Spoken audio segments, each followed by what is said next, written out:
Now, the rebuilding effort is underway, but will take a long time. Chris Hernandez just returned from another trip to Joplin. He's here now with more. Chris? Well, Mark and Chris, I've been talking with a lot of people from Joplin over the last day and a half that I was there. I just came back this afternoon, and a lot of people, when they talk to me about the recovery, they say they're still dealing with a lot of issues and that it will take a lot longer than just 6 months to recover, both physically and emotionally. Just tons of cabinets, you know. Samantha Short is getting settled in a newly built home. It still has a bow on the front door. Amazing.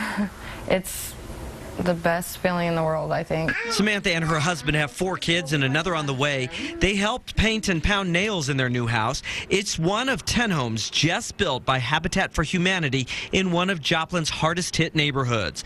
Some are side by side with some of the remaining devastation. The rebuilding will go on for years to come. However, every house that's complete means that neighborhoods are getting restored. This new home helps her emotional recovery too, because without it, they'd still be looking for a place to live 6 months later. That's a lot more stress, you know, and worry. The storm left 7 miles of damage and death. Samantha's great uncle was one of the 161 people killed. Her aunt suffered serious injuries. She's doing okay. I mean, it's hard. I can't imagine losing my husband, and they were together for years and years.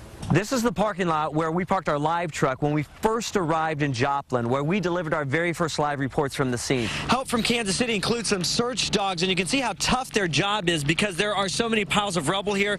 There are cars overturned outside all of the houses. The trees are in bad shape. It is a little different now. The houses have been torn down. All the rubble has been carted away. But this is also one of those blocks, one of those many streets in Joplin where there's still no sign of that rebuilding.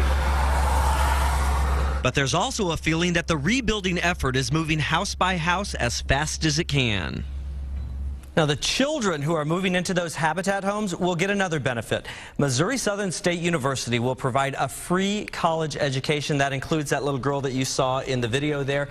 And by the way, 2 of the biggest buildings that were destroyed by the tornado, St. John's Hospital and the high school, they're pretty much still the same, just sitting there fenced off. They have not yet been demolished. So that's something a lot of people are still watching.